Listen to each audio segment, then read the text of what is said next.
Welcome to the Holistic Life channel. And in this lesson and the next couple, we're going to be talking about creation. Our emphasis is, as we look at it, is in the beginning. We don't know when the beginning actually was. And right now that's irrelevant, but it's been a long time ago. Right now we want to emphasize God created. Every one of us has a world view. We have 5 points of a world view in front of you. God created the universe, including this planet Earth. God created man and woman with free will. Man and woman rebelled against God. God provided salvation for man and woman. We'll be dealing with that in later lessons. God drove man and woman out of the Garden of Eden for them to make a life. And we'll deal more with that in the future too. It's always been important for me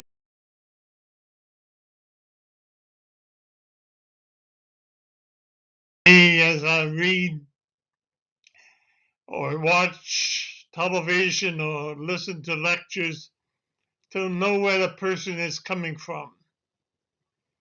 And so, first of all, I'm a creationist.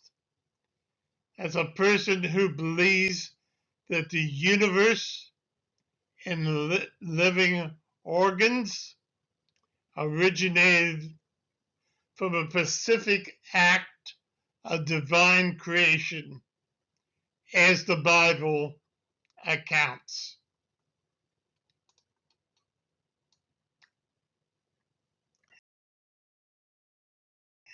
Secondly, I'm a fundamental, not a fundamentalist that takes everything literally, but I'm fundamental in the sense of being at the core or the base of a vital importance, of having the center or primary rule or principle on which is based, which simply means I am fundamental to the Holy Bible, which is the Word of God and its teachings. You may want to discuss with somebody near you about being fundamental and creationist. Thirdly, on scientific reasoning. Scientific reasoning includes science and knowledge that must seek the answer. As Morse stated, whence is an adverb which means from what place or what source. Our earth came whence, that is, from what source did it come? And what is a noun, and it means asking for information specifically for something. So when we say what about creation, we want to know what actually happened in the creation.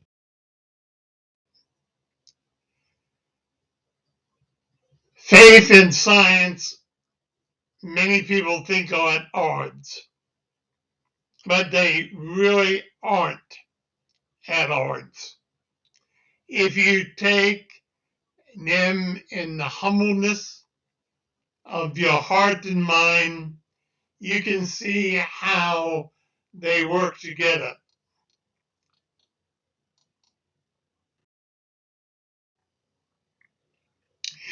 In discussing the existence of the world, people generally start with evolution, and evolution has many theories. But let's think today that the scientific path a person is taking and talking about the Earth's existence is finally rests upon the Raymac data.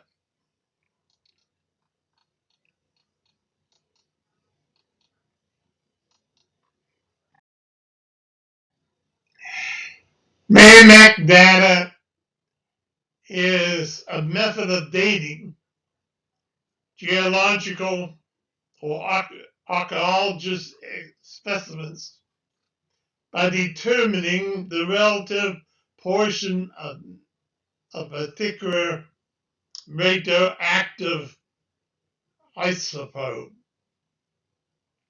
There's a sample that we do, and we put those together, and we actually radioactive databasing says that they're going to want to look at the element Rupicin 87 and urine 238 and potassium 40.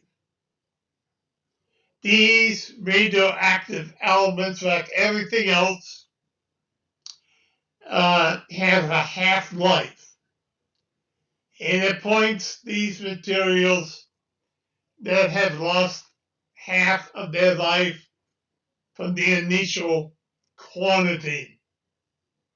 Now, our problem with that is we do not know the original quality. And therefore, it's kind of difficult to get the half-life of them in our thinking. We do know that the radioactive materials are not subject to temperature, magnet, or electric fields.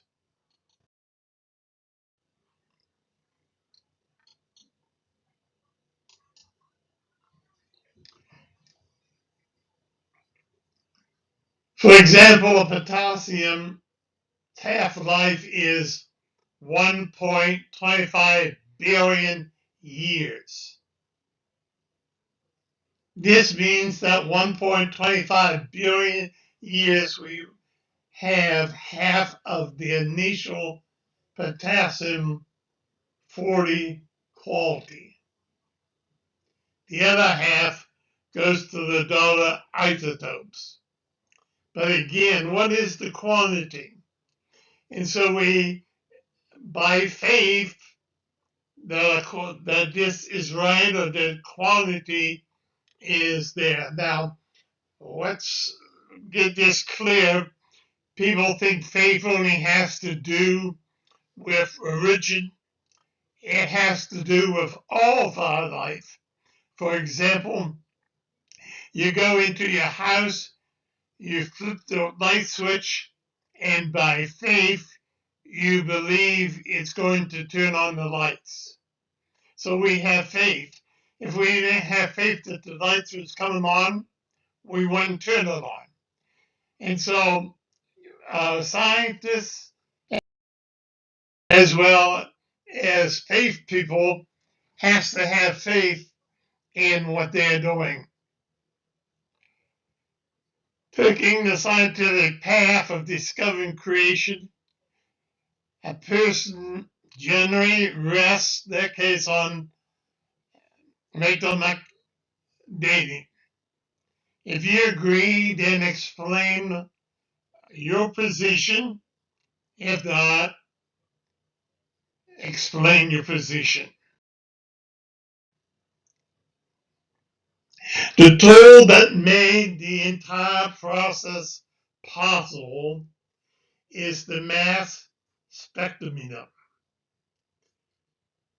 The group or person that's researching this study will take a sample which they want to date. It must be at least a billionth of a gram or larger, and put it into the mass spectrometer that emits isotopes, atoms from the sample being dated.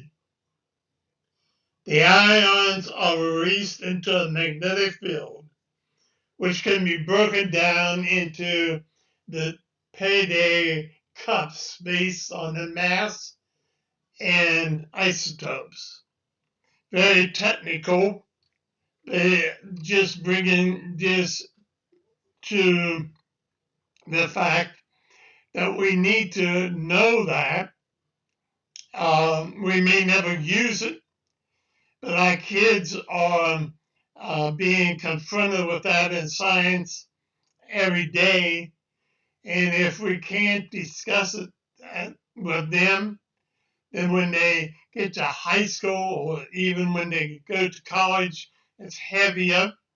They may lose some of their faith if they only take by faith it was created. They will not be able to stand up against the evolutionists. Therefore, we must take the scientific approach by faith. We understand things going this half-life business by faith as well as the creationists. I choose in my life to start with the creation with God, the Creator, and move into my knowledge. And I would encourage my household to do the same, as Joshua 24:15 says, that as for me and my home, or my house, we will serve the Lord. Remember, our worldview is at the foundation of our beliefs, and as we would have these beliefs, we try them through discussion, through experiments, or whatever. Statements about creation are made and based either upon humanism standards or the Christian beliefs. I choose in this series of lessons to have the Christian beliefs. You may choose what you want, but listen as we work together in the next few weeks to know where we stand as we get into these debates with our children, with our spouse, with those who we work with, and others we know.